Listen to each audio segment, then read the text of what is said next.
Okay, so this one is going to be very important for the next 4 years for both sides, whether you're for the president or against him, because we will see so much arguing and bickering going back and forth that it can wear you down mentally. So, one of the most important things we can do is limit our exposure to social media. You got to stop that scrolling, because one thing that they do now is the algorithms will feed you what you look at the most. So if you're looking at negative news, it's going to just keep feeding that to you about certain topics. You'll just keep seeing that, and so you'll eventually get to the point where you think that everyone is against you or for you, no matter how you do it.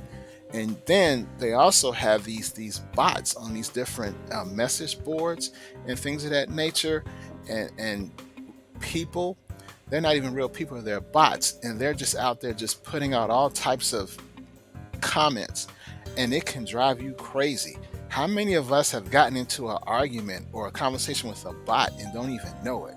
So, for your sanity, it may be your best bet to limit your exposure to social media.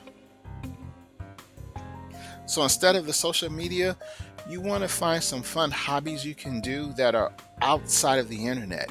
Maybe learn a language. Take up a hobby like crossword puzzles, or exercise or working out, or train for a marathon, or something. Anything you can do to get your mind off of what's going on out there, and something that's going to be mentally stimulating and good for you and fun and productive.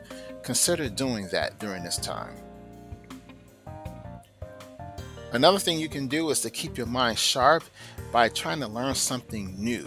Now, my thing was over the last several years was I really learned about natural health and holistic healing and things of that nature, and that really helped me.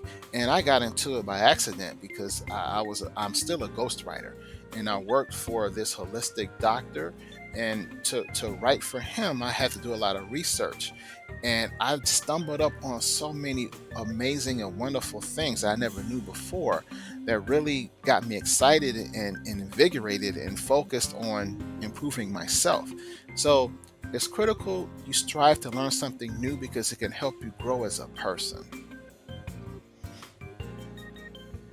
And last but certainly not least, as far as the mental fitness, you want to make sure that you stay positive and you tell yourself positive affirmations daily. And you also want to have positive thoughts. Even when times are tough, we can always think of something positive. And one thing that helps me is I look at life as seasons. You have spring, summer, fall, and winter. And for some people, winter is the darkest days. So I always tell myself, well, I may be going through a tough time right now. I may be going through a rough season or a bad season, but these seasons don't last forever. Eventually, things will get better. I just have to keep going, stay focused and motivated, and eventually, spring will come and it'll be a brand new day and it'll be a new time for me as well.